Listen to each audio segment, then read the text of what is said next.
Good evening and welcome to another Home in Italy live stream, live here in beautiful Abruzzo. And what have we got for you this evening? Well, I'll tell you.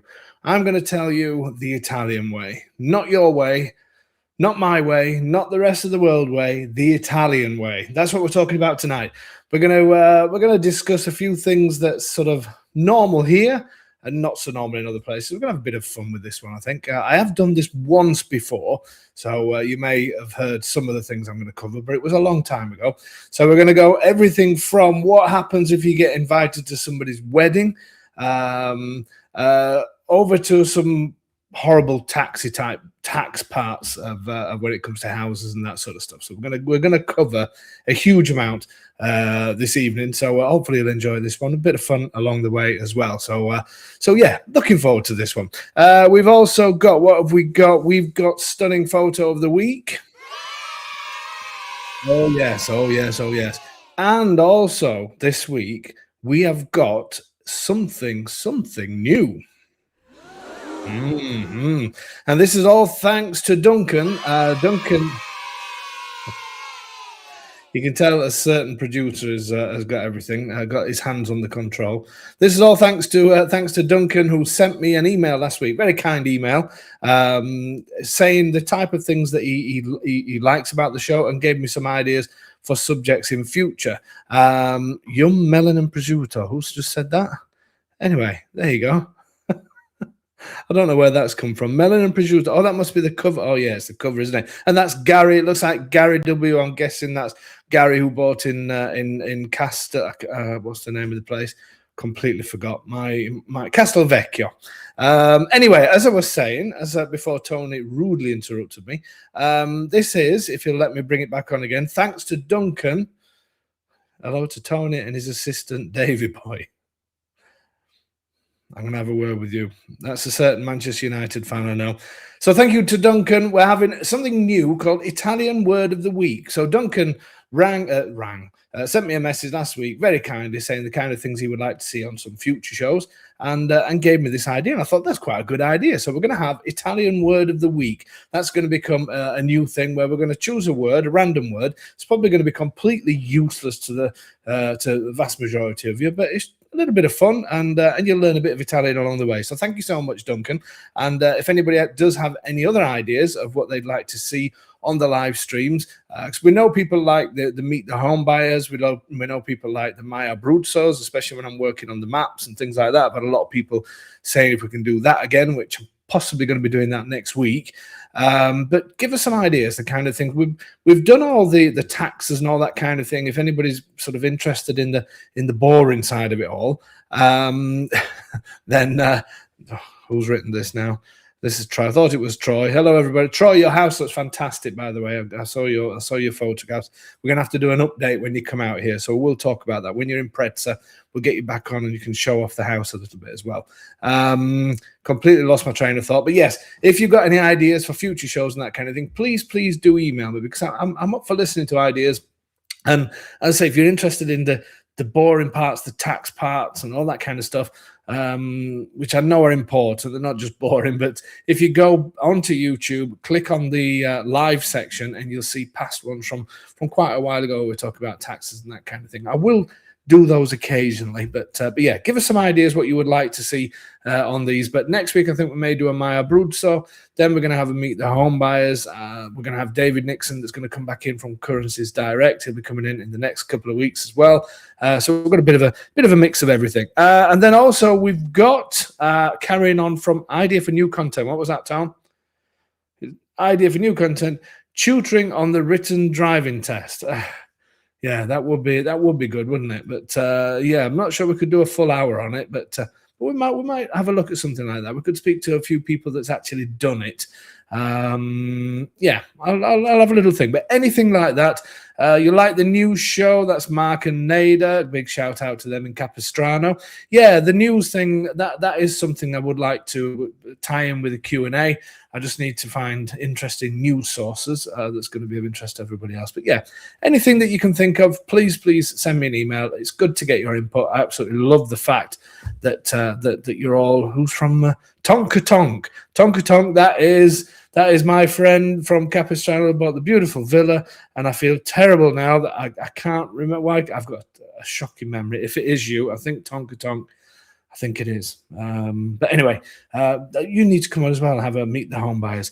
I miss Italy and, of course, Tony. 1 year away and feeling it. Well, there you go. So yeah, please send me some ideas in. That would be fantastic to hear from you. And then we haven't got unfortunately we haven't got Domenico and Tony's tongue twisting trials. Because unfortunately Domenico is not available today, but we do have the second edition of Where's Tony? And speaking of Where's Tony, it is. It's Tony the producer, everyone. How you doing? I'm very well, thank you, boy. You? All good, all good. So there's another Where's Tony? I can't remember who won last week, but I think it was me. So we'll just say 3-0 up. So far. No, it was. I think somebody did guess it was Pacentro, wasn't it? It took a long time. I think they went slightly over time, so we'll call it a draw. You ready for football tonight? You make the rules up as you go along. That's just one of the perks. You ready for football? Sorry? Are you ready to watch football tonight? Yes. Or soccer, as our guests will be. It should be a really, really good game tonight. You reckon? Who's going to win? I want Bayern Munich to win, but I think PSG will win it. Don't say that. Don't say that. Don't say. We don't want those people. No. So we'll stick to Bayern. Don't go there. No, I'm not going to do.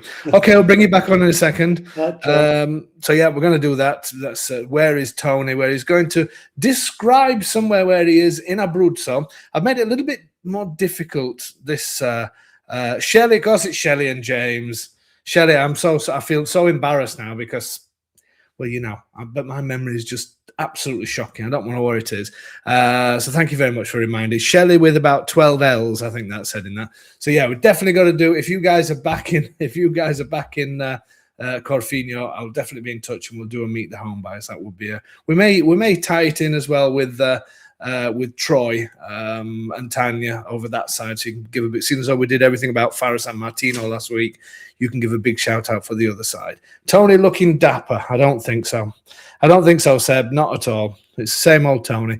Anyway, so that is this week. Let's do. What am I going to do? Let's just talk a second about the tours, because we've got another tour coming up in. When is it, Tom? When's the next tour? This month.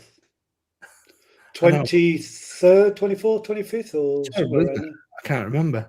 In fact, I'll bring it up. Thanks anyway for your. That's all right. Your fountain of knowledge. So the tour this month is on the 28th and 29th of May, and there are some seats available. So if you do want to jump on the coach, I think we've got about 3 seats available, something like that. Then join us. Why not? Come and join us if you're in Italy or if you're just passing by or whatever. Just jump on the coach with us. And but if you are interested, go onto the website www.ahomeinitaly.com. Jump on the tours page and go ahead and book one. So just to give you a few pictures of the tours. Well, first of all, let me tell you also the autumn tours.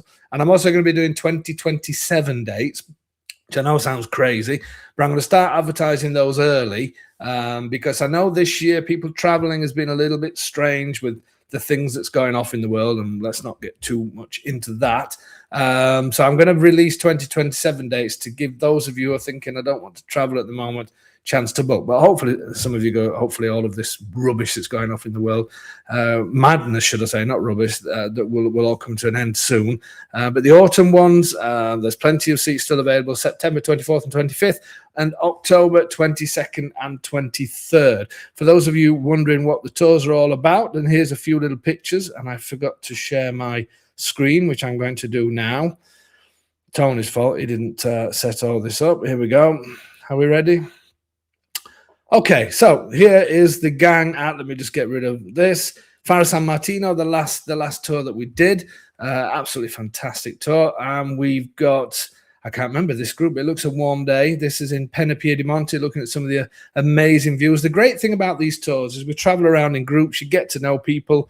people really do get together and are quite close on these tours. And we have a WhatsApp group, as I've mentioned before, and people still keep in touch from tours from years ago, which is fantastic. Everybody gives a little bit of support and things like that.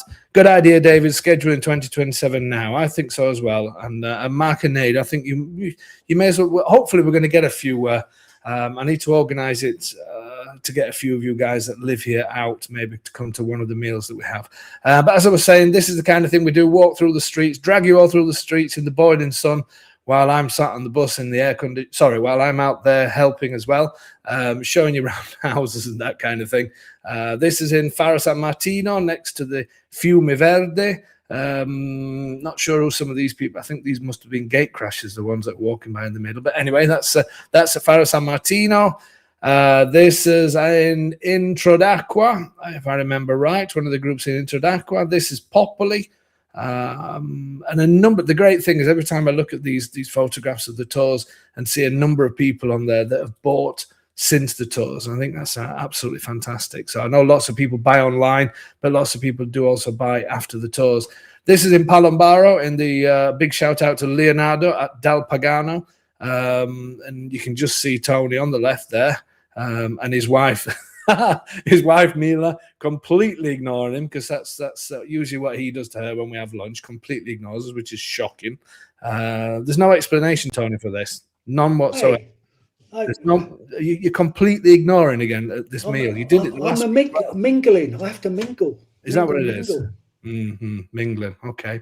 Then we have the gang in Sulmona. This is the last stop of the first day. So they are fantastic things, if I do say so myself. They are fantastic things to come along and join. So if you are interested and you're interested in this month's tour, I say there's a couple of seats left, 28th, 29th of May. Just jump on the website at homeinitaly.com and click on tours. If not, then we do have the autumn schedule, which is 24th and 25th September and 22nd and 23rd of October. Okay, so I think that is about enough of the. Oh no, I've mentioned all the usual things. I know Mark's going to have a go at Mark and Nade. He always says that I don't push Patreon enough, and I always forget to push it, but do have a look at our Patreon page because you do get early access to all the videos. You do get some exclusive content as well, and you also get access to the new forum. So if you are seriously looking at buying a property, Patreon is a great way to find out a few extra bits, get a few things early, and that kind of thing. So because the appetite for remote buying is still there in a big way. Gary saying the tours would be better if they stopped in Castelvecchio Subacqueo. To be honest with you, Gary, if I could work it out where we could, I would love to go up there, because I'm going to talk a little bit about that area next week. I know Gary is our what do we call it? Do we call them hamsters, Tone? You know the ones that you try things. Guinea pig. That's it. That you try things out on first. Gary's our first one who bought in. A number of expats have bought in Castelvecchio Subacqueo, which is really close to Raiano. We just needed a guinea pig, and good old Gary stood up there and took one for the team and bought a property there, which and it is a fantastic place. I love it up there. And I will cover it next week a little bit, just to show some of the things around there. We'll do some work on the maps, as we sometimes do, because I do love that area, and I'm going to be up there, I think, at the end of next week, filming a couple of properties in Castelvecchio and the areas around, because for me, that is going to be the next hotspot area for us at that side, because I just love the valley up there. So yeah, thanks for that shout out, Gary. And yes, there you go. We will push it a little bit more, definitely. Is there a lot going on for Christmas and New Year? That's from Sharon. I'm not sure. A bit early for that, isn't it, Tana? A bit early for Christmas. We can't start. I know you like Christmas films. It's never too early for Christmas. I know. You love all those really cheesy Hallmark films, don't you? And stuff like that. Oh, yeah, I watch them all year. Just Christmas. But there's always things going on for Christmas. Christmas is a fantastic time of year. And I will be mentioning something about Christmas on tonight's show. Okay, so I think it's probably yes, it's Tony's time. What have we got? Lee, if not for the Patreon page, we would have missed out on our house. Definitely worth the small cost. Thank you so much to you guys as well. And we are getting closer to your sign. In fact, Lee, what you've just reminded me, I will be in touch with you tomorrow to send you a quick message as well. And what a fantastic place those guys have got. Hopefully, you're going to do a meet the home buyers as soon as we've done the signing. They've got an amazing place. Okay, so suppose I better bring it back on. Tone, it's your little hint. Yeah. My little spot. Yes. So this is Where's Tony? So this is in place of Domenico and Tony's tongue twisting trials that will be back next week. I'd love to know where I'm going. You're going to be. I was thinking about doing like an extreme version of this as well. As time goes on. I reckon with how many views, because these live views, obviously live on the night, we'll get anything between 70 to 100 and whatever people. I know where this is going. I'm going to end up on top of Pasta Lanciano. No, I wouldn't do that to you. Where's he gone? He's disappeared. That's absolutely brilliant. He's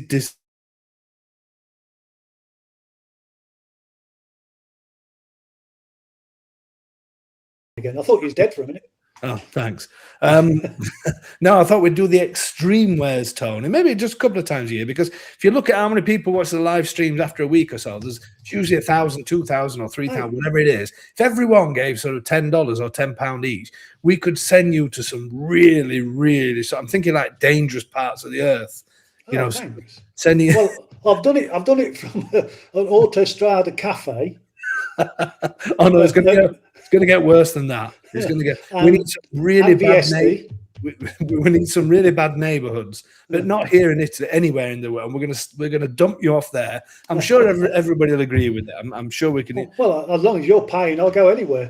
We'll do one of those fund me. What is it, crowdfund or whatever it is? Crowdfunding. To send you, we're going to get the dodgiest places we can of the earth and send you there. Absolutely brilliant. Right. Okay. So this, I like finding out new things. Boy, yeah.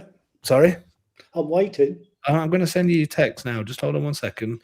So Tony's going to describe which town he's in at the moment, and I only found this out today, and it was quite interesting. What was that, David? Tony, thank you for having. See, every time I want to read out, you put it up and then you take it off. Thank you for having on last. Oh yeah. Oh God, it's Frank and Lee. There you go. Hopefully it wasn't too much. It definitely wasn't too much. It was an absolute fantastic one. Never too much. Absolute fantastic one last week. Really enjoyed it. Okay, so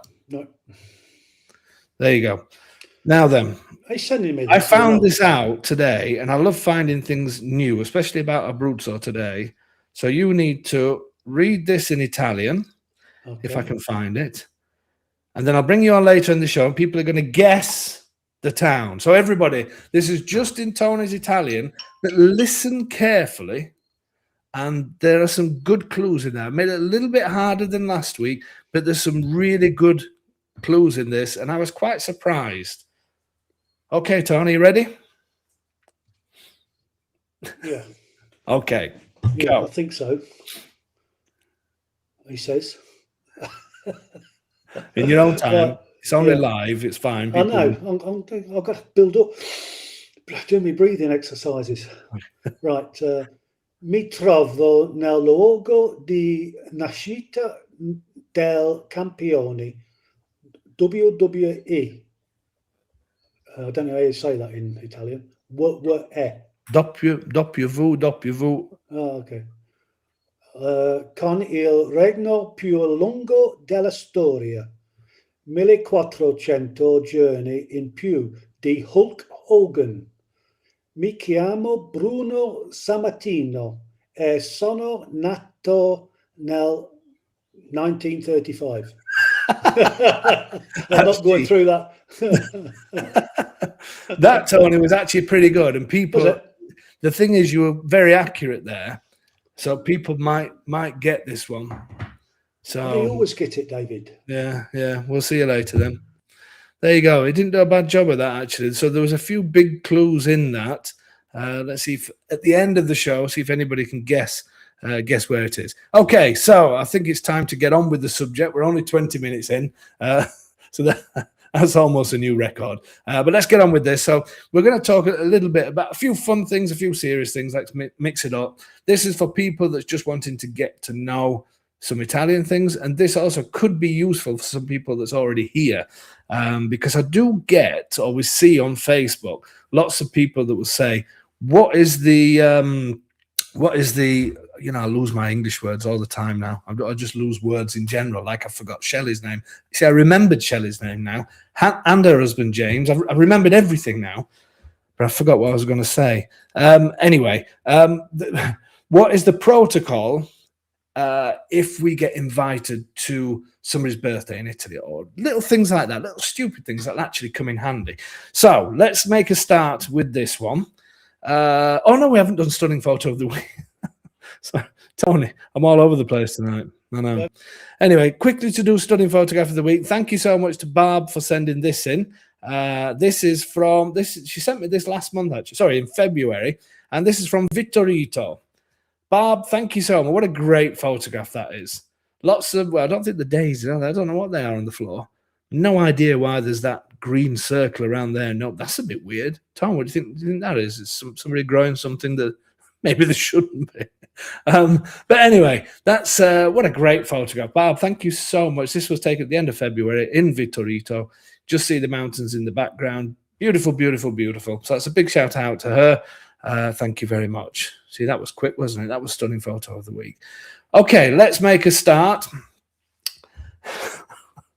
I'm really losing my mind now. You know that thing as well that I said to the thanks to Duncan. Yeah, yes. I forgot to do that as well. So I'm just going to skip to that as well. Can you edit some of this out? Yeah, sure. Yeah, thanks. Anyway, quickly, Italian word of the week. So this is all part of. I think I've had enough this week. It's been a long week. The Italian word of the week. Thank you to Duncan. Great start to this new thing. But here it is. This all joins into tonight a little bit. Here is the Italian word that's going to be absolutely useful to the useless to the vast majority of you. And this is the word jolly. Now, strange word, but I found out something new. And as I said before, I do like finding out new things. Jolly, to my knowledge, up to the other day, a jolly is, you know, in a deck of playing cards, it's what Italians call the joker. So I don't know why they call it jolly, but the joker on a deck of cards is called a jolly. But another thing that's called a jolly that I found out this week and had never, ever heard of it before, you know those little strips of metal that you get that join when you're tiling in your bathroom or something, and you're tiling around your window, and you put these, I think I've got a picture of one. Yeah, these things, these stainless steel things. It's all interesting stuff, this. absolutely brilliant information I'm giving out here. But these strips of metal, or sometimes they're plastic or whatever, are actually called jolly. Can you believe that? Tom, can you believe that? Can you believe that? No. If you say jolly to me, it means I'm going on a jolly. Yeah, well, yeah, but that's our slang in English. But I mean, absolutely amazing information I'm giving out this evening. It really is, and it's all thanks to Duncan. Because without Duncan, nobody would be getting this info. Absolutely unbelievable. It really is. Anyway, but that's this week's Italian word of the week, or however we're going to say it. Italian word of the week is jolly. So it either means the joker in a deck of cards. It may mean other things as well. But if you're wanting to find those little strips that fit in between tiles and that kind of stuff, one of the names is profilo, but you can say jolly. There you go. Absolutely amazing stuff. This is the show that just keeps on giving. That's what I say. Anyway, let's start. We can start now. Here we go. Let's start. Lucky things in Italy. So number 13 is actually lucky. A jolly is in the UK, a work trip. Yeah, some people, yeah, it is. That's a slang thing that we use, isn't it? a jolly, having a bit of a jolly. And also that, but I was going for the Italian things. You see, jolly. You see, Italian word of the week. That sort of gave it away in the phrase. But yeah. Anyway, moving on from that one. Thanks again, Duncan. So lucky, number 13 is actually lucky in Italy, and unlucky is number 17, and I will show you that shortly why it's actually unlucky. But remember these things, because Italians always say. They'll always say, "Oh, don't worry, that's an old-fashioned way of thinking," and blah blah blah. But believe me, everybody in Italy, from young to old, they believe in all of these types of things. So when they say, "Oh, don't worry, it's no problem," then believe me, it is a big thing. And anybody that's bought a house that's number 17, don't worry. Don't worry. Sweet, our house number in Castelvecchio is 13. Well, there you go. It's good luck. There you go. Apologies to all those that bought number 17. No, I'm not joking. In the UK, 13 is unlucky, and we've had a house. I've always lived in houses number 13 when I was a young one. And look at me, I grew up okay, didn't I? Okay, back to this. Of course, that Mark. Is it really, Mark? Is your house number? Well, you bring all the luck. Well, Nada brings all the luck. She cancels that out. So here you go. This is what you need to do then. Cornicello. Do you know what that is? A cornicello is one of these. You will see these all over Italy. Now, I shouldn't say it. I don't know why. Tony, do you agree with me? Does it remind you of a dog?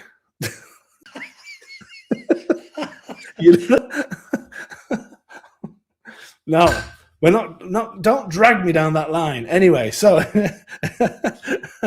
anyway. But you'll see these all over, and these are to go against sort of bad. If you're worried about the evil eye and things like that, because Italians really believe that people put the evil eye on you, so they're just talking bad about you and things like that. If you have a headache and you just think there's just something, I just can't get over this headache. I've had a migraine for a week. Blah blah blah. Italians say that that's the malocchio, the evil eye. And there's people that pass down from generations to generations, nonnas that teach their grandchildren how to say the prayers to get rid of the malocchio. They do a thing with they drop olive oil into water that creates all these the way the oil disperses in the water. I know it all sounds crazy, but they say then how many malocchio they've got. So they say you've got lots of people that are talking bad about you and things like that. You have to have what they call the contra malocchio, and this is one of the big things. So you will see this a lot, and you'll see people hanging them in the houses and all that kind of thing. But there you go. Just try and get that image out of your mind that I mentioned, and I do apologize for that. Absolute shock. It does though. So you got a little. Anyway, moving on swiftly. The next one is, so just remember that the next one is toccare ferro. So that is touch iron. In the UK, we say touch wood. But there are some restaurants here as well called Tocca Ferro. So there's a group of restaurants that are here. But that's what that means. Instead of saying touch wood, as we do in the UK, here they say touch iron, basically. And wear red on New Year's Eve. That's a big thing. As well as eating as many lentils and pig's feet as you could possibly stuff down your throat. So don't be surprised if people offer you that during the New Year's Eve celebrations. But another big thing is to wear red. And I always remember years and years ago, we spent a New Year's Eve with Silvana's nonna. And I always remember just picking up little bits of Italian. So I was understanding they were saying something about red. And I turned to Silvana and said, "But your nonna's not got anything red on." And she her grandma looked at me in a strange sort of way, because women, if you don't see it on the outside, it means they're wearing red things underneath. It was a bit of an awkward conversation, should we say. But that's a big tip for you, is to wear red on New Year's Eve, and you'll find that everybody does that. And as I said, even the young ones, they'll do it. They always say they don't believe in things like that, but it's not true. They've been brought up to believe in all of these things. So looking on the opposites, so why did that's like one of those things that gets into your head, doesn't it? Anyway, so the opposite of that, unlucky, as we said before, is number 17. And the reason for that is you can rearrange the letters. Apparently, if you rearrange it to VIXI, is Latin for I have lived. And apparently in ancient Rome, they used to put this on tombstones and things like this, as if to say, I have lived and my life is now sort of finished, if you like. So apologies for that. To Mark and Nader if it is number 17, but don't worry, there's lots of number 17. Every town has them, but there you go. Another thing, we were told that by a few of the ladies at our table on New Year's Eve. It is true. You should always wear something red. This is a new one that I heard today. Upside down bread on the table. So apparently when you bring, I don't know why you'd put it upside down anyway, but to bring it upside down, there's lots of different, I was looking on the internet to find out why. There's lots of different suggestions of this, but it's just something you don't do. A hat on a bed. You should never put a hat on a bed because that's supposed to also be unlucky, because they say that when people are ill, then when the priest visits, in the olden days, the priest would take their hats off and put it on the bed to say prayers with the dying people. Toasting with water, that is, so saying cheers or chin chin with water. I must admit, I have seen that quite a few times and always wondered why, because sometimes people will shrug their shoulders if they've only got water in front of them. So if you're having a bit of a celebration, you'll find lots of people here don't drink and they will only have water, but always have 2 glasses. And what they will do is when they're saying chin chin, they will, as in cheers, they will often put their water glasses down. And sometimes the older folks have this look of desperation. What we're going to do, and they'll get a little bit of wine from somebody else. There's always little bits of shuffles going off, and or they'll take some wine from their husband and put it into their water, because they say you're not supposed to do a cheers with water. So if anybody comes visiting your house, always make sure you have a spare one, because sometimes they'd rather do a cheers with nothing in it rather than water. And then they say, which this one I've never heard, but you shouldn't toast or do a cheers with 17 people. Again, going back to 17. So there you go. They're all things that, and another thing when you're doing cheers, you should never cross arms with, so if you're all saying cheers to each other, never ever cross over somebody else saying cheers and put your arm over the top, because what an Italian person will do is they'll hold their hand up and they'll wait. So no crossing. Again, people will forgive you. It's not that you're going to get sort of shot and thrown out of the local council, but they're all things you will notice that people will always wait and they'll back off, because in the UK, I'm presuming in the US, anywhere else, if you're saying cheers, sometimes you cross arms. It doesn't really matter. You just do it. Take my wine, we fight. but we just sort of crisscross and everything else. But you should never do that when you're saying cheers or salute with Italians. Okay, too many compliments. Now this is a bit of a strange one. This one, too many compliments, and I always remember, because I don't believe in. It's not that I don't believe. I don't know. It doesn't really, like living at number 13 or number 17 here, things like that, walking under ladders, all the rest of it. I don't know. It doesn't really make any difference to me. But Silvana, my wife, she's had it sort of drilled in from grandparents, parents, nonnas, all the rest of it, that these things are true. So obviously she will avoid some of them wherever she can. And I always remember when we came here with the kids, when we first moved here, when the kids were small, is when people used to compliment the kids, or they'd say, the kid, whichever one of them, is beautiful. Look at blue eyes, and start to give lots of compliments. I used to see Silvana cross her fingers behind her back.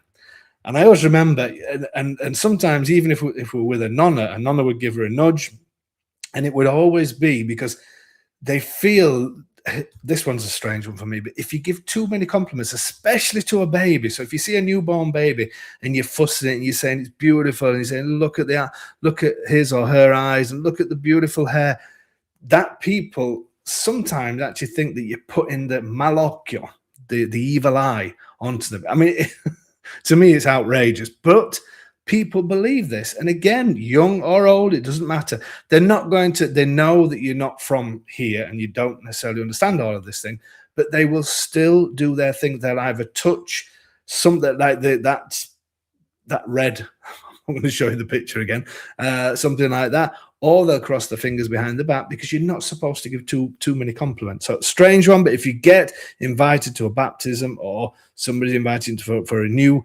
anything, if you give too many compliments to a person, something like that, they believe that you're potentially, even unknowingly, putting the evil eye on that person. So just be careful. Just be careful there. Be careful. Anyway, next. This one's a big one. You hear this a lot in Italy in general, but especially around these. In bocca al lupo. So if you're wishing somebody good luck, this is a saying that you would use. In bocca al lupo means basically into the mouth of the wolf. It's a strange one. And their response, or if somebody says it to you, because somebody will say, if you say, you're going whatever, you're going to do this, and they'll say, I'm in bocca al lupo. So, and that is even if you're traveling or something like that, or if you're doing something, not so much traveling, but something, if you're going to the hospital for results, or let's say, or you're going to something good, whatever it may be, they'll say in bocca al lupo, and you're supposed to say crepi, which means basically you would, sometimes they'll say crepi in lupo, which means sort of like believe in the wolf. It's the response that they give. So if somebody says in bocca al lupo, then your response would be crepi. And if you said it to somebody else, then they would say that back. So don't worry if somebody does say something. The only compliment, what was that again? Not only crepi, there's a new sport that's lupo. Tony's, I'm trying to read these. Right, can I read this one first? So Paul Villafranca, he's usually serious. The only compliment I got when I was a baby, oh look, he has a face only a mother could love. Yeah, I've got a few of those, Paul, as well. But I think they're a bit too rude to come on here. Not only creepy, there's a new response that is lupo friendly. Not heard that one, but there you go, lupo friendly. But usually would say creepy, and that's yeah. But it is a good one. It is one that you can use quite often. Just be careful how you use it. Just make sure. It looks like Uncle Paul. Hi from everyone. Everyone. Absolutely. This Uncle Paul. Everybody's going to get to know Uncle Paul sometime. In fact, when you're out this year, then we'll do a show together. Everybody needs somebody like Uncle Paul. It's my wife's uncle. Well, I'm going to say it's my uncle as well. And what great people they are. And when they come, a headache is almost guaranteed. Not because they're from Dublin, so you can imagine they like a few. Anyway, nice. We could get Paul singing. Have a sing. We can. You've met Paul as well, haven't you? Yeah, you definitely. Yeah. He likes a good sing song. He likes a good sing song. They go on for hours and hours and hours, but he loves a good sing song. But it also accompanies a lot of drinking, so it's quite good, really. Exactly, drinking and singing, something that we all love.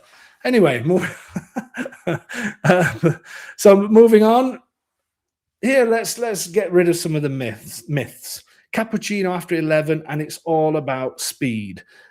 Probably should have rephrased that slightly, but anyway, cappuccino after 11. Some people do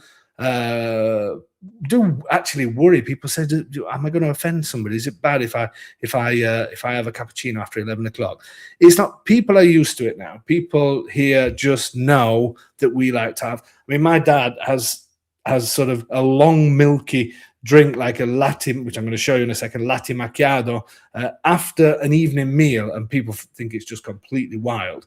But people do know now that us foreigners like a cappuccino even after 11 in the morning. But in Italian, there is no way, and I would say 11's probably a little bit late, but an Italian wouldn't have that kind of milky drink. All to do with the digestive system. They have the sweetie things and the milk things in the morning. And then as they go through the day, then that's left behind. A normal coffee, yes, but cappuccino, absolutely no way. And it's all about speed. The reason why I say that, lots of people will say to me, why is it when I go to a bar that the coffee is just not hot enough? And the simple answer is Italians just don't hang around to do that. They don't hang around in the bar. They hang around if they're having a drink, as in alcoholic and that kind of thing. But if you go in for a coffee, if somebody says, shall we go for a coffee to a bar, don't sort of get your coat and your telephone and your laptop and everything and say, yeah, let's go, and we'll have an hour in there or whatever. We're talking a 2-minute visit, and that's how coffee is done here.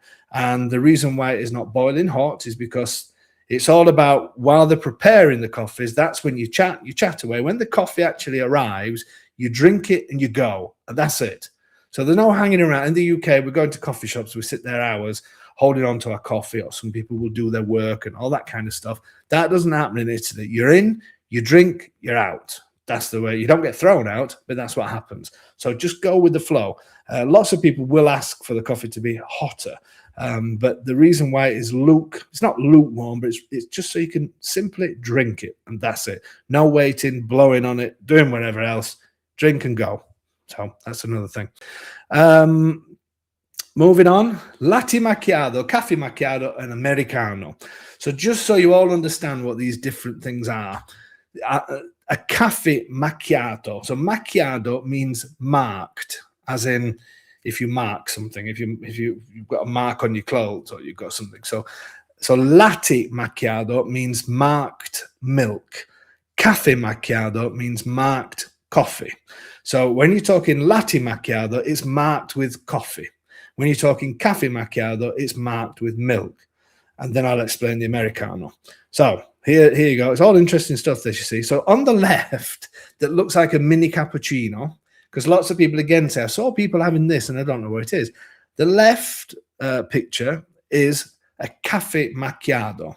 So it's coffee that's marked as in a spot of milk. Okay, so that's like a mini cappuccino. So if the straight coffee is just that bit too much for you, then that's what you go for if you don't fancy drinking a bigger drink. The one on the right is a latte macchiato. So again, macchiato is marked, so it's milk marked with coffee. So the biggest part of it is the milk. So that is there's probably a bit too much coffee in that. Sometimes they'll just mark just the top of it. But a caffè macchiato always looks like the one on the left. That's perfect. That's the way we have it. Al vetro, which means in a glass, because we prefer to have it. I don't know why.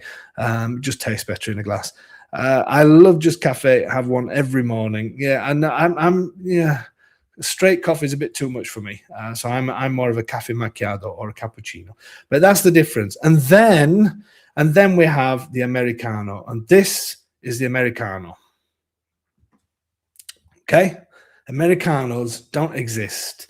It's what you viewers from America wanted to have, because coffee is too strong here. So we all understand, after being in the US, I now understand how not to drink coffee. And I'm not even a big coffee lover, but no disrespect to you guys. I love you all from the US, but you can't make coffee. I'm sorry. But here, people will do it. Americano is known, but don't be surprised if you go into some bars. Less so now, but only up to a few years ago, there were some bars that wouldn't have a clue what Americano is.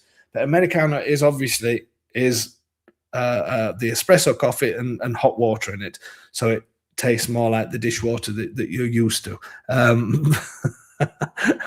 But I'm just trying to remember the name. Oh yeah, Silvana calls American coffee, and again, no disrespect, but probably not going to get a bad thing when we're to do this, Tony. You reckon, considering the vast majority of our clients, I'm just hiding. Come from.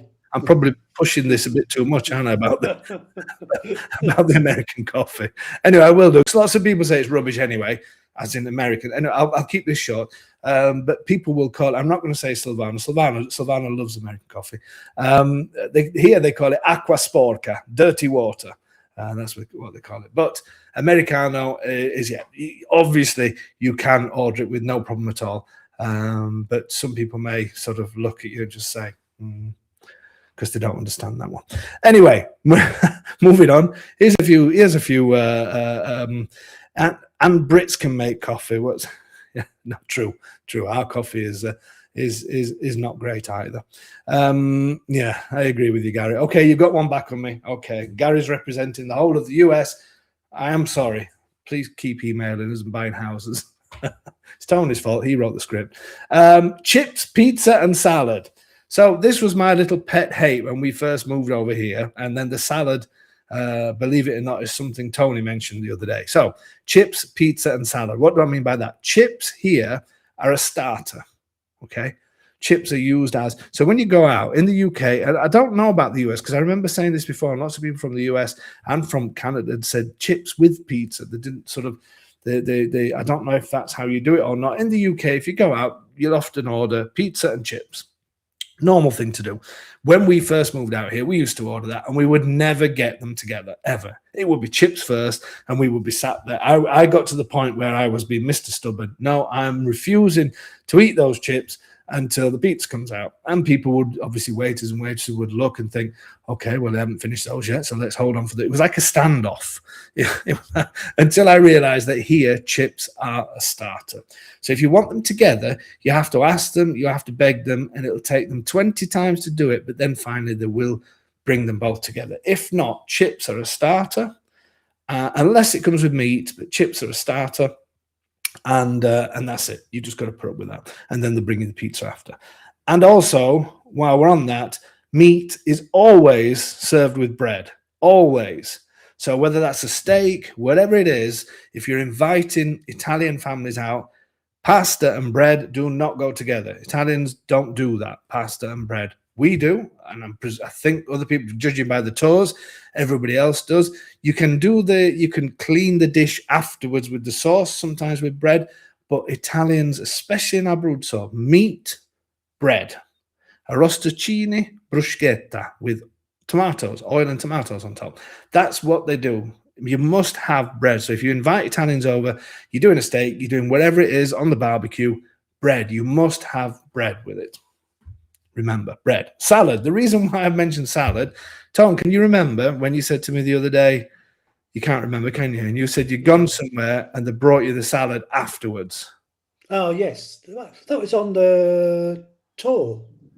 Was it? Oh, yeah, that's right. Yeah. Oh, yeah. And you sort of looked at me. I mean, you've been here years. You should know this by now as well. I know, but yeah, thanks. Glad you were paying attention.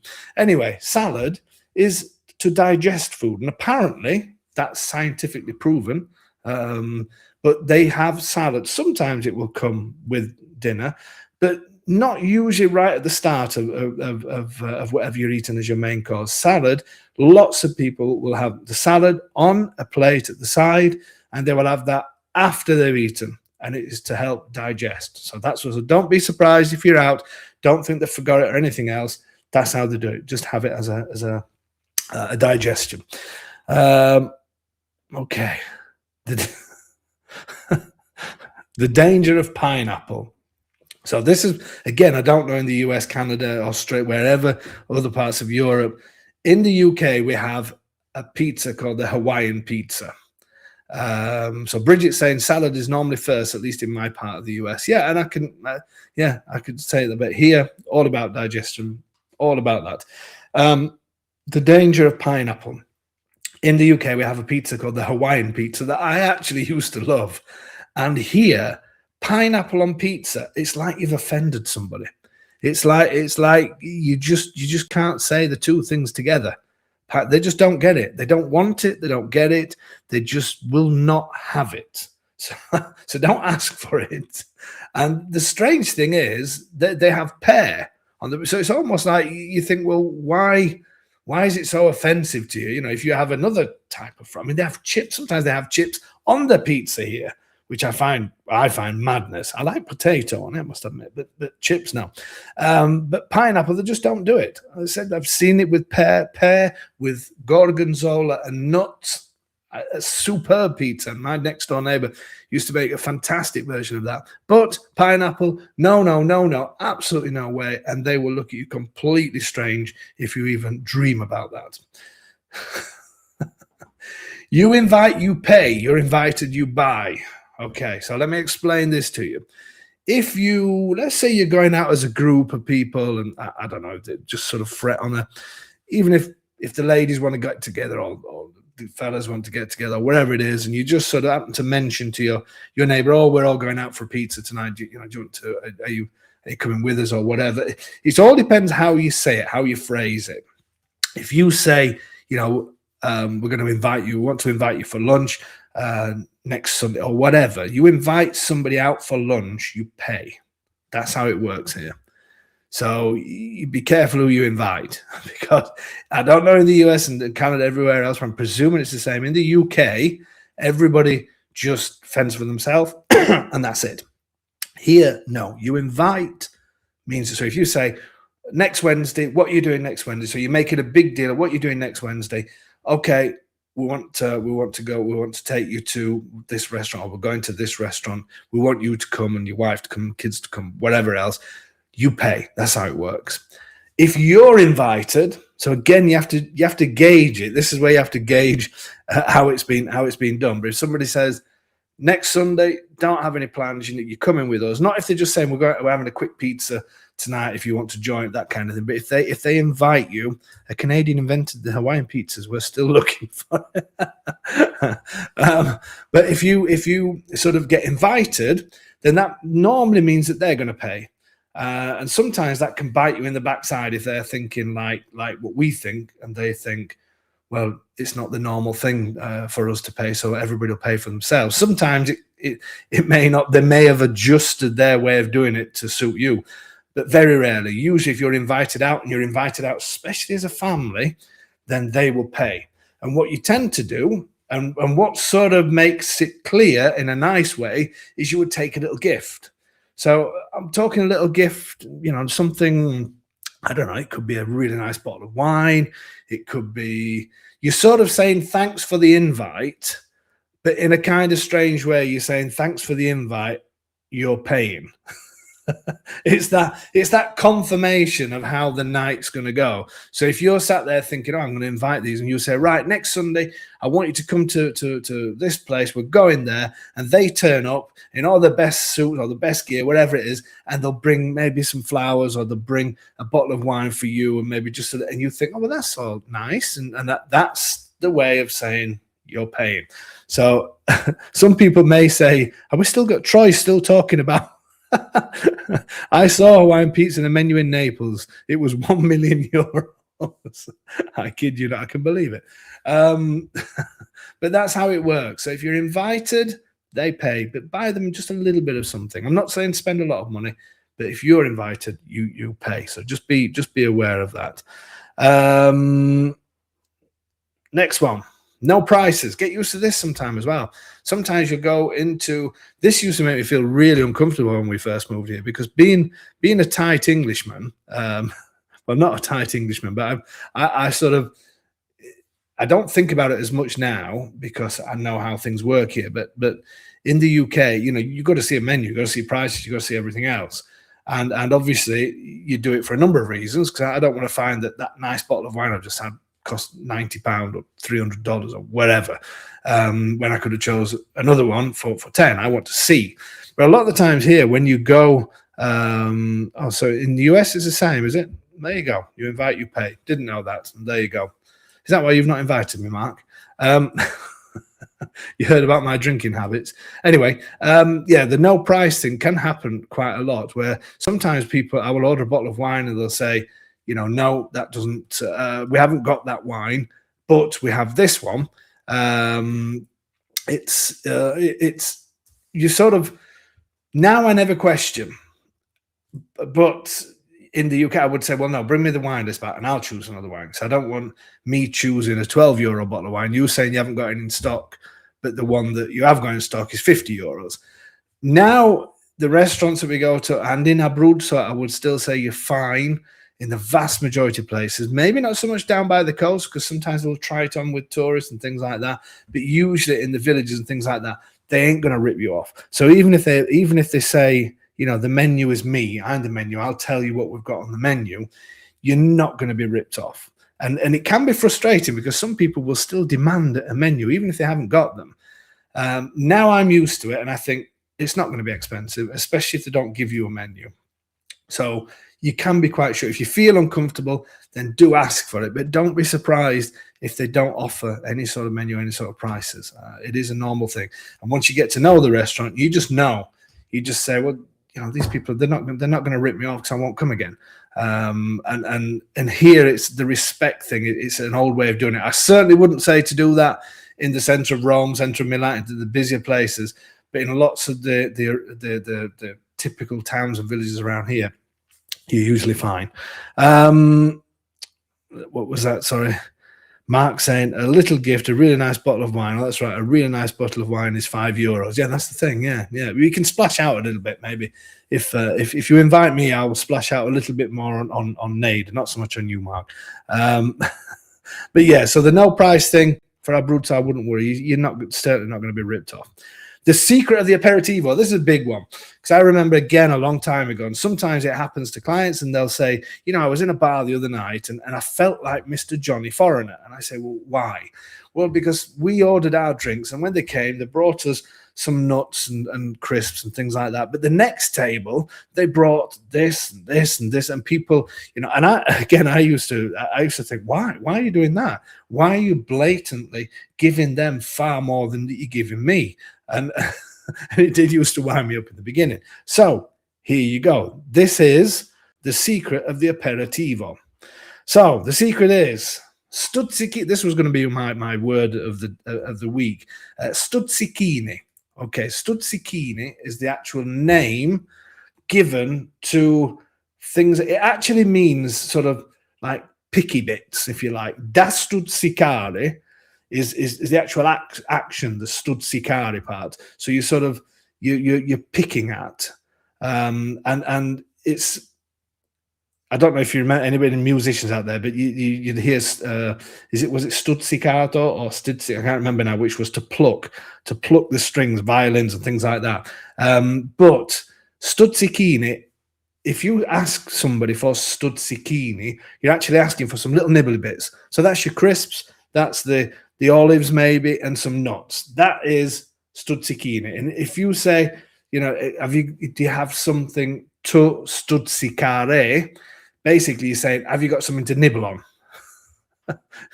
Sounds a bit rude, but that's how you do it. So remember that. Stuzzicchini is that. So when you go to a bar and you ask for something to drink, you can say, avete qualcosa? Do you have something da stuzzicare, to nibble on, basically, is what you're saying. Or they may say something like, qualche stuzzicchini, would you like some nibbly bits? Basically, that's what that is. And you will be given this. This is stuzzicchini, to stuzzicare, okay? It's available with any drinks, and I think because Italians don't like the let's just have a drink culture. It always has to be with food as well, because they see it as more sociable, they see it as more, it should be that way. You shouldn't just drink alcohol. You should also have something in your stomach while you're eating alcohol. Drinking alcohol. Then, so we've gone from, so this is your table, you've only got this. Then you go to the next table, and they're getting a lot more, because they've probably asked for, that's it, to pluck. Yeah, that's the, what did I say, pluck? Yeah, pizzicato, that's it. But there's also another word that begins with a, I can't remember where it is now. Mark saying stack. Anyway, whichever it was, the pizzicato is all right, the pluck one, but there's another one as well that begins with S. Anyway, I'll remember it later. Just like I forgot Shelley's name, which I've remembered again now, and James.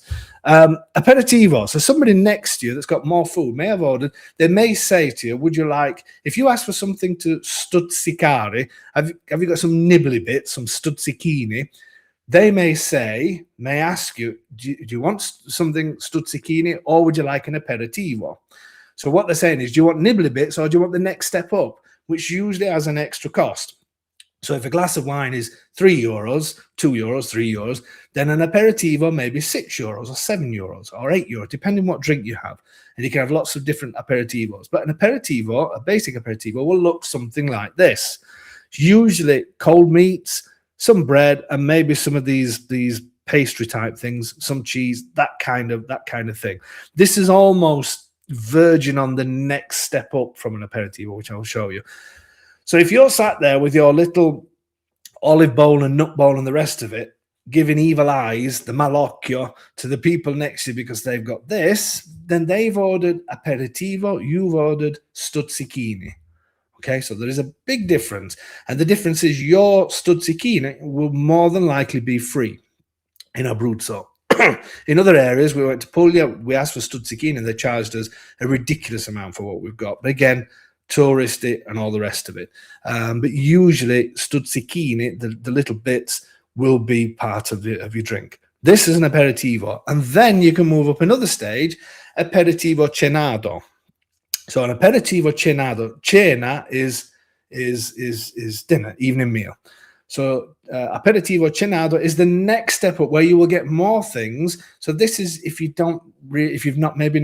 skipped dinner but you still want to eat, because when Italians say we're not having dinner tonight, what they actually mean is I'm still hungry, so don't get me wrong, I'm still going to have an aperitivo cenato. But so an aperitivo is pre-dinner, and you'll just have all your salamis like I showed you on the picture.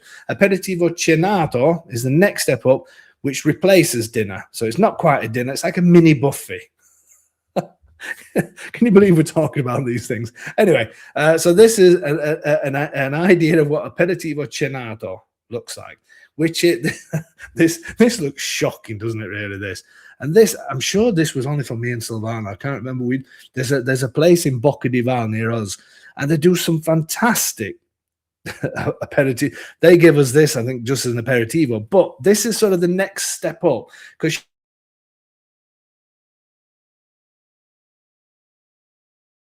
of other different things. So you will sometimes get maybe small portions of pasta, maybe small lasagnas, just sort of a little pick, but more than it's the next step up from what we're just showing you. Here's another one where they even gave a couple of arrosticini on the left. They gave some beans. There was some ricotta. That's not coming on the screen, boy. Oh, is it not? No. Oh, sorry. I'm going to say, hang on. Oh, here we go. Here we go. This is one that I was saying looks shocking. So this is one that we got in Bocca. I'm saying it looks shocking. It just looks a lot when it's laid out like that. So this, as I said, this is the next step up from aperitivo. This has got little tastes of the vegetables as well. You've got a bit of everything on there, but you will usually get cooked things as well if it's aperitivo cenato. So if you're sat there with your salamis and cheese and all that, and then the next person all of a sudden is getting little bits of lasagna or little bits, or in this couple of arrosticini or some ricotta, and then another course comes, then they've gone for aperitivo cenato. So these are all really important, completely useless to you. But no, I'm sure you're going to thank me for this one day. Believe me, you're going to thank me for this. So these are the three things. So you've got the stuzzichini, you've got the aperitivo, and you've got the aperitivo cenato. Stuzzichini is your nuts, your olives, that kind of thing. Aperitivo is usually your salamis, some cheeses, some bread, and maybe a few little pastries. And then aperitivo cenato is a replacement of an evening meal, but it's like a little buffet of different things. And it can come as different courses. So there you go. Apericena is also, they do call that another. Here they call it cenado, aperitivo cenado, but it is also known as apericena. Yeah, that I've seen that in other areas. I've never heard it called that here in Abruzzo. I could be wrong, but yeah, that's the same thing. Okay, let's get some of these. I do apologize. We're up to an hour, so I know some of you may be shouting to get me off, but please, no pressure. Easter, August, Christmas. Just remember, Easter, August, Christmas, big holidays. Big holidays. People are going to close. That's it. Get used to it. It just happens. That's the way it is. You have to get used to it. This is the Italian way. It doesn't matter how much you want to kick and scream against it. It doesn't matter if you're due to sign for your house in January and they're not responding to you over Christmas and stuff. People won't. Don't book anything in those dates or near to those days. If you're going to do a signing, keep it well away from those days. If you're going to have your builders, if you say to your builders, I'm coming back at the 10th of August, 12th of August, I want things to, it's not going to happen. Just not going to happen. Don't change it. Don't try and change it, because that's what we love about being here. Everybody knows that we close in August time. Some people say, well, that's a long time. That's what happens. That's what happens. So, and that's why we all love Italy so much. Not because we don't work, because they work very hard and we work very hard in between those times. But when it's festa time, when it's holiday time, that's it. That's just the way it is. Easter is the shortest out of them. So expect Good Friday, maybe sometimes the day before, but usually Good Friday and Easter Monday. Easter Monday is huge. Pasquetta, little Pasqua, little Easter. So, and then sometimes a few days after that. So just respect these things, because it doesn't matter when people say, "Oh, no, I still work through." No, they won't. No, they won't. And if they say they're going to with the best intentions, once it actually gets to that time and family starts coming, and then granddad says, "Well, how come you're still working? We've come here to blah, blah, blah," and the guilt trip start and all the rest of it, everything gets cancelled. So Easter, August, and Christmas. And remember, Christmas starts later here. Decorations, everything else go up on the 8th, the Immaculate Conception, Immaculata. 8th is when the main, obviously towns and places like that will put them up beforehand. Don't try and change that. Don't try and change those traditions. People will put them up on the 8th.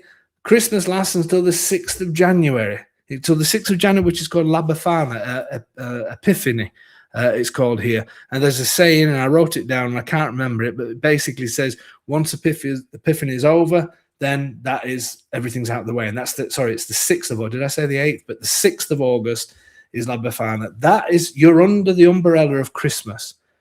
Okay, so from Christmas Eve. 6th of January, not the 6th of August, David. Did I say August? Yes. It's late. I'm ready for a drink. It's seeing all those drinks and aperitivos. So Christmas doesn't start from the 24th of December and end on the 6th of August. It ends on the 6th of January. Remember that. Put it in your diary, because people will not respond. Just the same as emails at night. You said, remember, when you're in the US, especially, or Canada or Australia, far away, you send an email now. Now here it is 8:06. I'm only talking to you guys because it's our live streams. We would have been closed by now. If you send an email now and waiting for an answer tomorrow morning, it's not going to happen. Not just with us, with anybody. Because Italians will not look at their phones throughout evening meal and family time. The family and everything is such a huge thing here. I know it is everywhere. We all love our families. But it's such the getting together, the way they do things here, you can't break that. You can't break it. People will put that over everything. And even sometimes you may say, how can you say you've got no money, but then you're not working and blah, blah. The priority for every Italian family is for Italians to be together, time with the family, time with your wife, time with your children, time with the grandparents, time with friends. It's huge, huge. Don't change it, because you can't do it. Paperwork and the creative ways to get around things. This is a big thing. Yes, we all know that the paperwork and bureaucracy can be sort of difficult sometimes. The creative ways to get around things. I love that phrase. I actually pinched that somewhere in the internet, because it is so true. The way things can be got around, and the amount of time and effort people will go to find a new way of getting around something is amazing. I love it. I love it. They talk about the important things in life to an Italian. That's one of them, definitely. Let's just find a way we can get around that, because I don't accept that as being a problem. And I'm faced with this all the time, especially with documents, the way the geometers come up with something, but the way everyday people come up with, I don't think that's right. I think, and the way people get around things is fantastic. That's it's something that is different to anything I've sort of experienced ever before. It's amazing the lengths that people will go to just to get around something simple, just so they can then say, I did it, and tell their family and friends and all the rest of it. Okay, we're nearly there. Not on time, not a problem. Don't worry if you're 5, 10, 15 minutes late, 20 minutes late, 25 minutes, 30 minutes, you're starting to get a little bit. I'm always, now sometimes I slip too far into Italian mode, but 5-10 minutes, because we sometimes will ring people. We'll still ring restaurants and say, I'll say to one of the kids, or when I'm driving, ring them, tell them that we're coming. They almost laugh at you, so you don't need to. There's no problem, just whenever. So don't worry if you're a little bit late. It's normal. People will be late on you. I can guarantee you that. Weddings, birthdays, Holy Communion, baptisms, and engagements. These are big, big events, and I'm going to go through these quickly, but if you're invited to a wedding or you're invited to a Holy Communion or invited to a baptism, then be prepared to get out the money, or as Italians, give it some of this, because you will pay to do it. So this is how you work it out. So if you've been invited to a wedding, I'm going to say birthdays to a certain extent, a little bit less casual, but certainly weddings, big style, Holy Communion and baptism. These are huge events. The way you work it out is as follows. And it's, you don't want to get invited to too many of these throughout the year. So weddings, Holy Communion, baptisms, what you do is the number of people in your party, so if there's 2 of you, then find where the venue is. So obviously you'll see the venue, go on the internet, look at the venue, look at the kind of prices and what can you expect them to be paying per head. So you go into a nice restaurant, you got to remember you will eat and eat and eat and eat, and you'll probably be talking 100 to 150 euros a head, especially for weddings, possibly more, but certainly 100 to 150 for communions, baptisms. You're talking sort of 80 to 120 per head. Now, I'm not saying they're going to ask you to pay for that, but what you do is you do a little calculation. So you do how much it's costing them to pay for you as a rough idea. So if it's just done at the local bar or they're doing it themselves, obviously you can reflect that as well. But if you go to a nice place, and believe me, some of the wedding venues in it will be a lot. If you're thinking 150 euros a head, then there's 2 of you, so it's 300 just to cover the cost, and then plus a present. So then it depends how close you are to the person. So a really nice place in Italy for 2 of you, you can be spending sort of 400, 500 euros or giving them that cash in an envelope, and off you go to their thing. That's the same for Holy Communions, which is huge. Same for baptisms. So be prepared for things like that. Birthday celebration at a pizzeria, something like that. Then you would consider 25 euros a head for the food, and then a present. So you could, even 100 euros is a lot, or you may just buy them something. That's fine. You can buy for other things, but usually money is preferred rather than just, if you're going to buy something, things like Holy Communion, maybe watches, that kind of stuff. But I would still go money. Put it in an envelope, give it to them, and off you go. And they'll usually be the collector of the money as well. So that's would be the hard-faced nonna, or the one that looks like they will sort of split you in half if you come within 5 meters of them. They're usually the one that takes, and they will, if they bring presents, they will announce who's got them the presents and open them in front of everybody. So if you're worried about, oh my God, all I've done is bought them a spoon, you're better off sticking with money, because they will open the spoon in front of everybody. So if you can't afford much, just put what you can in an envelope and that's it. Don't buy them a spoon that they're going to open in front of everybody and say thanks. Okay, so that's how that's work. You just don't want to be invited to many of them. Funeral. I'm actually I'm going to finish on. I'm going to cover some other subjects afterwards because this has gone way over. Funeral 3-part series. It's actually a 4-part series. So on a serious note, funerals. The way it works here is you will usually, when the person passes away, they're usually buried the following day. It's usually really quick. To pass away during the night, then it's usually the day after that. So it's passed away during the night, then tomorrow you have time for people to come and see the body, because that's what people do. And then the day after, and what they do is they stay with the body all night, all day. I know they do this in some other cultures as well. But usually it's pretty quick. So you can go to the house.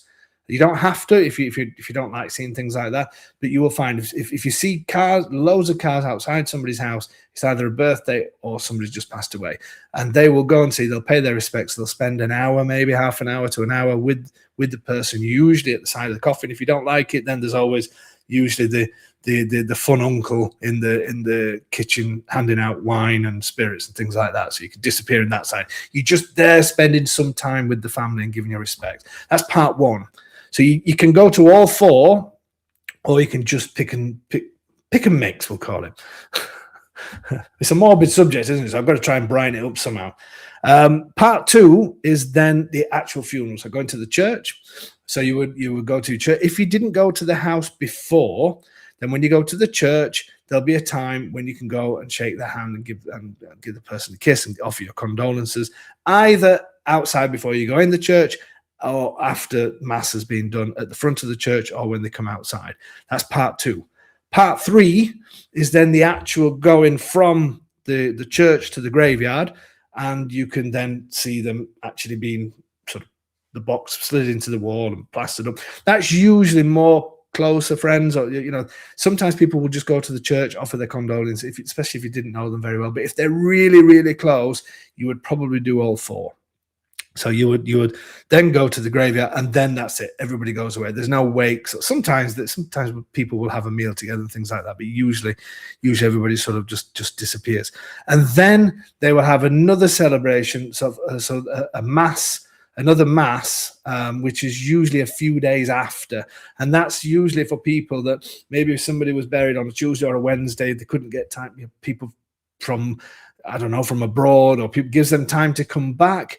And they will have basically it's called an exit mass, basically. But that's then usually done a few days after for people then that couldn't make some of the others, or maybe you just continue to do it. So you can choose what you do, but that's the protocol. And if they are really close and you do know them really well, then it's definitely something you'd probably do at least two of those things. I'm missing out a couple of things. We'll carry this on another night. I hope you've enjoyed this one. The last thing I'm going to say is living La Dolce Vita. It is true. It is real. It does exist. I'm not talking about the film. I'm not talking about sort of holding hands, walking at the side of the what's the place, the river in Rome. Completely forgetting that, but I've still remembered Shirley's name. Have you noticed? And James. But anyway, is it the Tiber? I'm talking the real La Dolce Vita. The real sweet life is spending time with friends, spending time with family, introducing new people, finding new people. Just like last week when we did the live stream last week, to see those people here living their life here in Faro San Martino, and just like any other place, and just like all the others that are all coming back out and living here.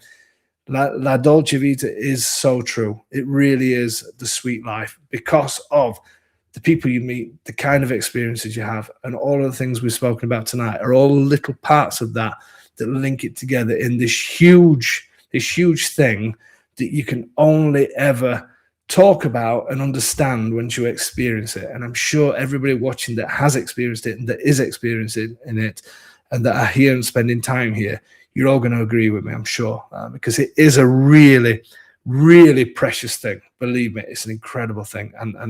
And yeah, hopefully you all know we want you to come out here. We want you to buy houses, obviously, but we want you to come out here and we want you to start a new life that really special. Okay, I'm really sorry I've gone way over time.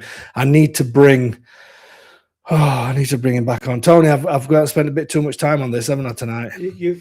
Well, as normal, you just go on. I know. The problem is this that I've got. I don't know what's coming on next. We perhaps don't need to know, David. I know. I just hope it doesn't start going through my YouTube history. Anything could show up on here. Anyway, so Tony, we're back in what's it called again? Where's Tony? Yeah, you seen that? You should have put this up. Okay, here we go. Get ready, everybody. I'm looking out for who's going to get it right. Tony, in your best Italian, give a description of the town where you are and see if anybody can guess it. Go for it. Mi trovo nel luogo di nascita nel campione WWE con il regno più lungo della storia, 1400 giorni in più di Hulk Hogan. Mi chiamo Bruno Sammartino e sono nato nel 1935.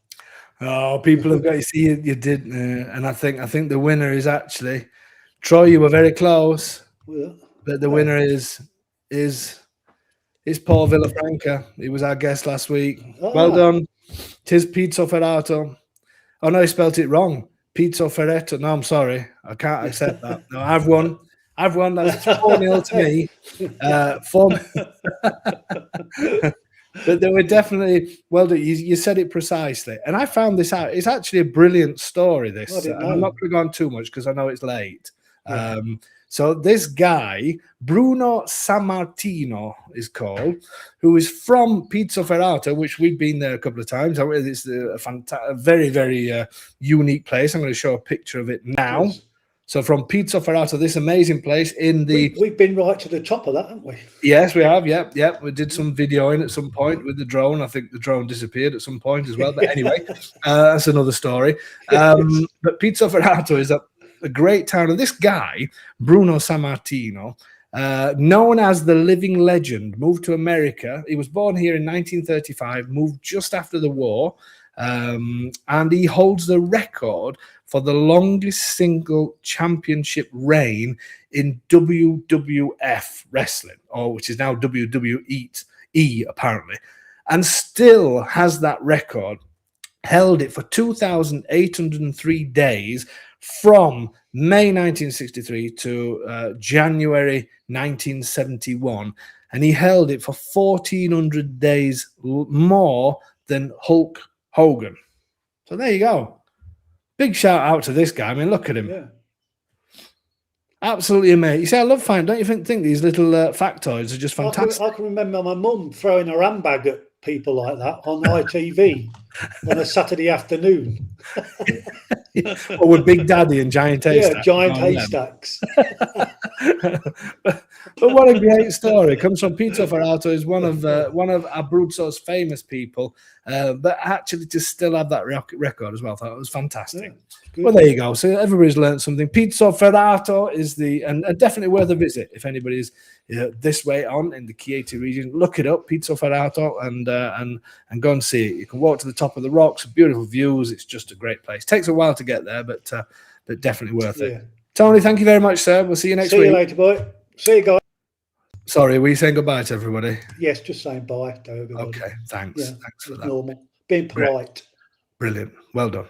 Anyway, fantastic. I'm sorry I kept you so long this evening. I hope you found that have a bit of fun as well. I did miss a few subjects off. Maybe I spoke a little bit too long at the beginning, but there you go. Look, this is changing now. I'm getting worried about what's going to come on this screen shortly, so I'm going to say goodbye to everybody. He emigrated to Pittsburgh. He did, yes, he did. But what a great story. Absolutely fantastic. Guys, thank you so much, as usual, for your support. Look out for this week's video property, this detached house, 89,950. Detached, ladies and gentlemen, detached. Look out for that. That's on Saturday. Unless you're on Patreon, then Patreon members get access to that tomorrow at 3 p.m. So look out for that. Thank you so much for your support. As usual, really appreciate it. And we'll see you again. See you next week. We're probably going to do something, maybe Maya Abruzzo, that kind of thing. We'll talk a little bit about Castelvecchio as well for Gary. And yeah, have a fantastic, fantastic week. And we'll see you next Wednesday.